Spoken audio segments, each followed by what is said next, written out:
Hi girls, വിദ്യ വ്ളോഗ്സിലേക്ക് എല്ലാവർക്കും സ്വാഗതം. ഞങ്ങൾ ഇന്നൊരു കല്യാണത്തിന് വന്നതാണ്. ഞങ്ങളെന്ന് പറയുമ്പോൾ ഞാൻ, ഹസ്ബൻഡിൻ്റെ അച്ഛൻ, അമ്മ, ചേച്ചിയുടെ കൊച്ചും കൂടിയാണ് വന്നത്. നമ്മൾ ഇച്ചിരി നേരത്തെ വന്നു. എന്നിട്ട് ഇവിടെ ബന്ധുക്കളോടൊക്കെ സംസാരിച്ചുകൊണ്ടിരുന്നപ്പോഴത്തേനും ചെറുക്കനെ ആനയിച്ചുകൊണ്ട് വന്നു. അത് കഴിഞ്ഞിട്ട് പെണ്ണ് വന്നു. പിന്നെ താലി കെട്ടാനുള്ള ധൃതിയായിരുന്നു അവർ. നമ്മൾ കുറേ നേരം അവിടെ വെയിറ്റ് ചെയ്യുന്നുണ്ടായിരുന്നു. നമ്മളെന്തിനാ കല്യാണത്തിന് പോകുന്നത്? നമ്മൾ സദ്യ കഴിക്കാൻ വേണ്ടിയിട്ടാണ് കല്യാണത്തിന് പോകുന്നത്. അപ്പം നമ്മളിങ്ങനെ കുറേ നേരം വെയിറ്റ് ചെയ്ത് കഴിഞ്ഞപ്പോഴത്തേനും എല്ലാവരും വന്ന് താലികെട്ടിനുള്ള ചടങ്ങൊക്കെ തുടങ്ങി. താലികെട്ടൊക്കെ കഴിഞ്ഞ് നമ്മൾ നേരെ സദ്യക്കായിട്ട് പോയിട്ടുണ്ടായിരുന്നേ. കുറേ നാൾ കൂടി കഴിച്ചതുകൊണ്ടായിരിക്കും സദ്യക്ക് നല്ല ടേസ്റ്റ് ഉണ്ടായിരുന്നു ഗൈസ്. പിന്നെ 2 കൂട്ടം പായസം ഉണ്ടായിരുന്നു, അടയും സേമിയയും. പിന്നെ നമ്മളതെല്ലാം കഴിഞ്ഞിട്ട് എല്ലാവരോടും ടാറ്റ ബൈ ബൈ പറഞ്ഞിട്ട് നമ്മളിപ്പോൾ നേരെ പോകുന്നത് അമ്മായിയുടെ വീട്ടിലേക്കാണ് പോകുന്നത്.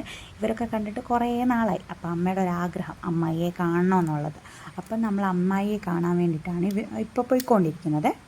പോകുന്ന വഴിയൊക്കെ കാണാൻ നല്ല ഭംഗിയുണ്ട്. അപ്പുറവും ഇപ്പുറവും മരമൊക്കെ ആയിട്ട് മൂടി നിൽക്കുവാണ്. റബ്ബറും തോട്ടവും നല്ല രസമാണ്. ഈ വഴിയൊക്കെ കാണാൻ നല്ല ഭംഗിയുണ്ട്. പിന്നെ നമ്മളതെല്ലാം ആസ്വദിച്ച് അങ്ങ് ചെന്നപ്പോഴത്തേനും അമ്മായിയെ കണ്ടു. പിന്നെ അമ്മായിയുടെ വീട്ടിൽ കയറിയിട്ട് തൊട്ടപ്പുറത്തും ഒരു വീടുണ്ടായിരുന്നേ, ബന്ധുവിൻ്റെ തന്നെ വീട്. അവിടെയും പോയി സംസാരിച്ചു. കുറേ കഴിഞ്ഞപ്പോഴത്തേനും നമ്മൾ വിശേഷങ്ങളൊക്കെ കഴിഞ്ഞിട്ട് നമുക്ക് ചായയും സ്നാക്സും തന്നിട്ടുണ്ടായിരുന്നേ. നമ്മൾ ചായയും സ്നാക്സൊക്കെ കഴിച്ചിട്ട് നമ്മൾ വിശേഷങ്ങളൊക്കെ പറഞ്ഞ് നമ്മൾ അവിടെ നിന്നും ടാറ്റ ബൈ ബൈ പറഞ്ഞിട്ട് നമ്മൾ ഇറങ്ങി. നമ്മൾ നേരെ ഇനി വീട്ടിലോട്ടാണ് പോകുന്നത്. ഇന്നത്തെ